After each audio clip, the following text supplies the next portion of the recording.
Descrição técnica do código de problema OBDI, Banco de Respostas Lentas na posição da árvore de Camis 2. O que isso significa? Esse código genérico de diagnóstico de problema do trem de força, DTC, geralmente se aplica a todos os veículos OBDI equipados com válvula queime de temporização variáveis. Isso pode incluir, entre outros, veículos da Subaru, Dodge, VW, Audi, Jeep, GMC, Chevrolet, Saturn, Chrysler, Ford, etc. Embora genéricos, as etapas exatas de reparo podem variar dependendo da marca, modelo. Muitos veículos modernos usam o tempo variável da válvula, VVT, para melhorar o desempenho do motor e a economia de combustível. Em um sistema VVT, o módulo de controle do trem de força, PCM, controla as válvulas de controle de óleo operadas por solenoide. Essas válvulas aplicam pressão de óleo a um atuador montado entre o eixo de Camis e a roda dentada da corrente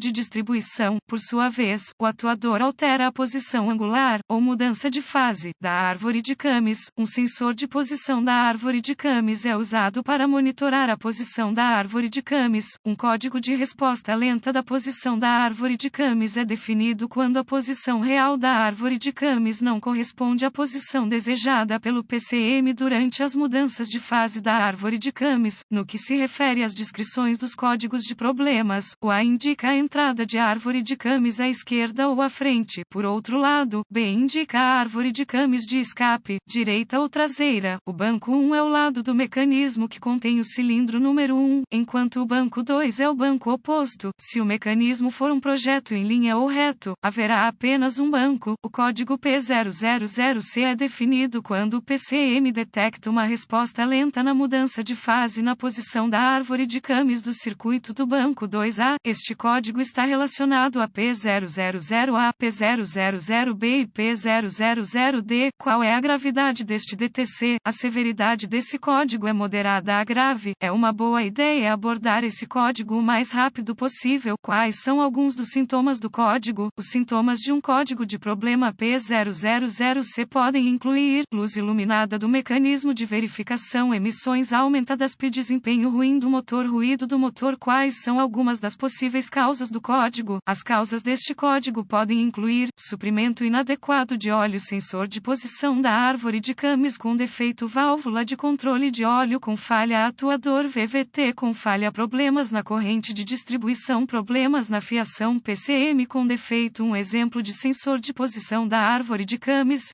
CMP. Quais são algumas etapas da solução de problemas da P000C? Comece verificando o nível e a condição do óleo do motor. Se o óleo estiver bom, faça uma inspeção visual do sensor de posição da árvore de Camis, do solenoide de controle de óleo e da fiação correspondente. Procure conexões frouxas, fiação danificada, etc. Se houver algum dano, repare conforme necessário. Limpe o código e veja se ele retorna. Em seguida, verifique os boletins de serviço técnico (TSBS) sobre o problema. Se nada for encontrado, você precisará avançar para o diagnóstico passo a passo do sistema. A seguir, é apresentado um procedimento generalizado, pois o teste desse código varia entre os veículos. Para testar com precisão o sistema, consulte o fluxograma de diagnóstico do fabricante. Antes de prosseguir, consulte os diagramas de fiação de fábrica para determinar quais são os fios. A AutoZone oferece manuais de reparo online gratuitos para muitos veículos e a ALLDATA oferece assinaturas de veículos únicos. Teste o sensor de posição da árvore de Camis. A maioria dos sensores de posição da árvore de Camis são sensores de efeito Hall ou sensores de ímã permanente. Um sensor Hall Effect possui 3 fios, referência, sinal e terra. Por outro lado, um sensor de ímã permanente terá apenas 2 fios, sinal e terra. Sensor de efeito Hall. Determine qual fio é o fio de retorno do sinal. Em seguida, conecte um multímetro digital DMM a ele usando um cabo de teste de sonda traseira. Coloque o DMM na configuração de volt CC e conecte o fio preto do medidor ao terra do chassi. Dê partida no motor. Se o sensor estiver funcionando corretamente, você verá uma leitura flutuante no medidor. Caso contrário, o sensor está com defeito e deve ser substituído. Sensor de ímã permanente. Remova o conector do sensor e conecte um DMM aos terminais do sensor. Coloque o DMM na configuração de tensão K e dê partida no motor. Você deve ver uma leitura de tensão flutuante. Caso contrário, o sensor está com defeito e deve ser substituído. Teste o sensor do efeito Hall do circuito do sensor. Comece verificando o lado do terra do circuito. Para fazer isso, conecte um conjunto de DMM a volts CC entre o terminal positivo da bateria e o terminal de aterramento do sensor no lado do chicote do conector.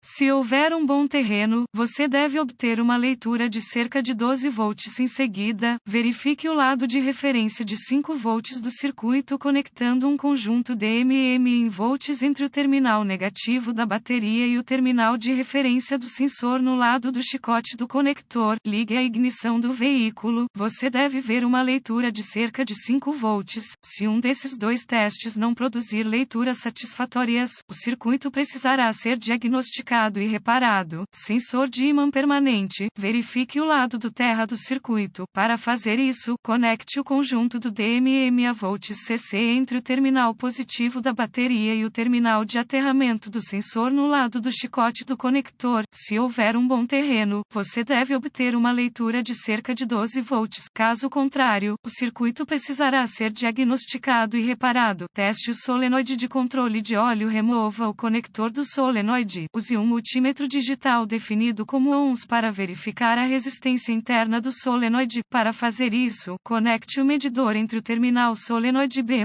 e o terminal terra do solenoide. Compare a medição de resistência com as especificações de reparo de fábrica. Se o medidor exibir uma leitura fora da especificação ou fora dos limites OL, indicando um circuito aberto, o solenoide deve ser substituído. Também é uma boa ideia remover o solenoide para inspecionar visualmente a tela quanto a detritos de metal. Verifique o circuito do solenoide de controle de óleo. Verifique o lado de energia do circuito. Remova o conector do solenoide. Com a ignição do veículo ligada, use um multímetro digital configurado para volts CC para verificar a energia no solenoide, geralmente 12 volts. Para fazer isso, conecte o fio negativo do medidor ao terminal negativo da bateria e o fio positivo do medidor ao terminal solenoide B+, no lado do chicote do conector. O medidor deve ler 12 volts. Caso contrário, o circuito precisará ser diagnosticado e reparado. Verifique o lado do terra do circuito. Remova o conector do solenoide. Com a ignição do veículo ligada, use um multímetro digital configurado para volts CC para verificar se há aterramento. Para fazer isso, conecte o fio positivo do medidor ao terminal positivo da bateria e o fio negativo do medidor ao terminal terra do solenoide no lado do chicote do conector. Comande o solenoide com uma ferramenta de verificação equivalente ao EM. O medidor deve ler 12 volts. Se não estiver presente, o circuito precisará ser diagnosticado e reparado. Verifique a corrente de sincronização e os atuadores VVT. Se tudo der certo até esse ponto, o problema pode estar nos atuadores de corrente de sincronização correspondentes ou VVT. Remova os componentes necessários para acessar a corrente de distribuição e os atuadores. Verifique a corrente quanto à folga excessiva, guias quebradas ou tensionadores. Verifique os atuadores quanto a danos visíveis, como dentes desgastados.